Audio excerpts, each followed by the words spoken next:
Hello అందరికీ వినాయక చవితి సందర్భంగా ఈ రెసిపీ ఏంటంటే ఉండ్రాళ్ళ పాయసం. సో మామూలుగానే ఉండ్రాళ్ళు అంటే వినాయకుడికి చాలా ఇష్టం. అలాంటిది తీయని ఉండ్రాళ్ళ పాయసం అంటే ఇంకెంత ఇష్టమో ఆలోచించండి. కాబట్టి వినాయక చవితి నాడు ఈ రెసిపీని ఖచ్చితంగా చేసుకుందాం. ఇప్పుడైతే ప్రొసీజర్లోకి వెళ్ళిపోదాం. కడాయిలో ఒక గరిట బెల్లం వేసుకొని కొద్దిగా వాటర్ వేసుకొని పాకంలాగా చేసుకోవాలి.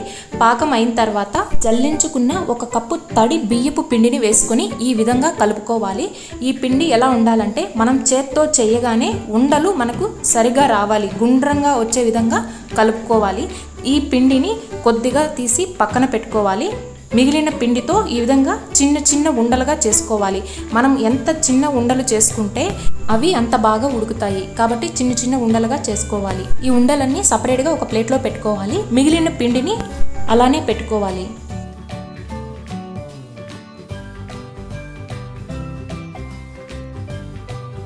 ఇప్పుడు మరొక కడాయి తీసుకొని అందులో నేను 2 కప్పుల వరకు పాలను తీసుకున్నాను. ఈ పాలకి తగినన్ని వాటర్ యాడ్ చేసుకొని ఈ విధంగా మరగబెట్టుకున్నాను. గంట సేపు నానబెట్టిన పెసరపప్పుని వేసుకుంటున్నాను.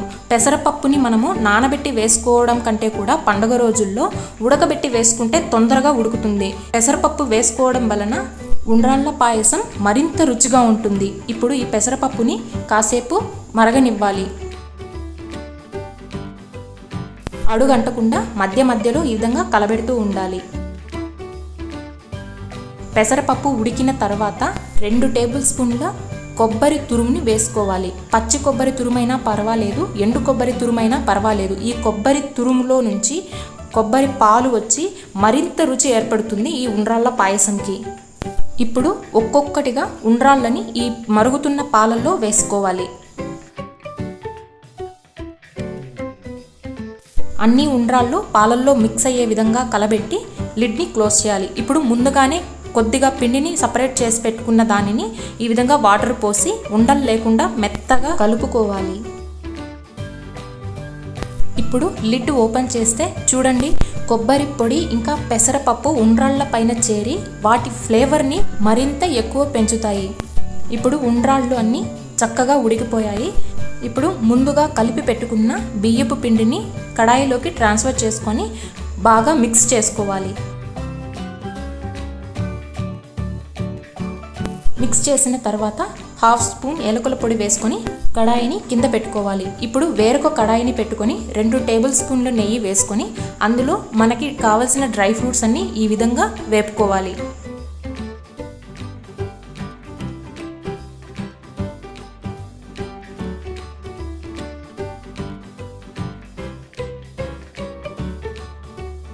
అదేవిధంగా 1/2 కప్పు బెల్లం వేసుకొని దానికి కొద్దిగా వాటర్ యాడ్ చేసి ఈ విధంగా బెల్లం పాకం రెడీ చేసుకోవాలి. ఆ బెల్లం పాకంలో 1 గ్లాస్ వాటర్ పోసుకొని ఈ విధంగా జల్లెడ పెట్టి ఆ ఉండ్రాళ్ళ పాయసంలో పోసుకోవాలి. ఇలా జల్లెడ పెట్టడం వలన ఏమన్నా డస్ట్ ఉంటే సపరేట్ అయిపోతుంది. ఇప్పుడు మొత్తం ఉండ్రాళ్ళ పాయసాన్ని కలుపుకోవాలి. ఇక్కడ కొబ్బరి తురుము మొత్తము పైకి తేలుతున్నట్లు కనిపిస్తుంది. మనం బాగా మిక్స్ చేస్తే అంతా బాగా మిక్స్ అయిపోతుంది. తర్వాత డ్రై ఫ్రూట్స్ వేసుకోవాలి. ఇక్కడ మర్చిపోకుండా గుర్తుపెట్టుకోవాల్సిన విషయం ఏమంటే బెల్లం పానకము ఎప్పుడైనా సరే పూర్తిగా చల్లారిన తర్వాత మాత్రమే పాలల్లో కలుపుకోవాలి, లేకపోతే పాలు విరిగిపోతాయి. ఇదొకటి జాగ్రత్తగా గుర్తుపెట్టుకోవాలి. అంతేనండి, వేడి వేడి ఉండ్రాళ్ళ పాయసం రెడీ. మనస్ఫూర్తిగా స్వామివారికి సమర్పించి ఆయురారోగ్యాలని ప్రసాదించమని గణనాథుణ్ణి వేడుకుందాం. అలానే పాలతాలికల పాయసము, చప్పిడి ఉండ్రాళ్ళు, కుడుములు, అలానే మోదకాలు, పూర్ణం ఉండ్రాళ్ళు వీడియోస్ డిస్క్రిప్షన్లో లింక్ ఉంది, అది కూడా ఒకసారి చూడండి. అలానే ఈ వీడియో నచ్చినట్లయితే లైక్ చేయండి, మీ వాళ్ళకి షేర్ చేయండి. అలానే మన ఛానల్ని సబ్స్క్రైబ్ చేసుకోండి. Thanks for watching everyone.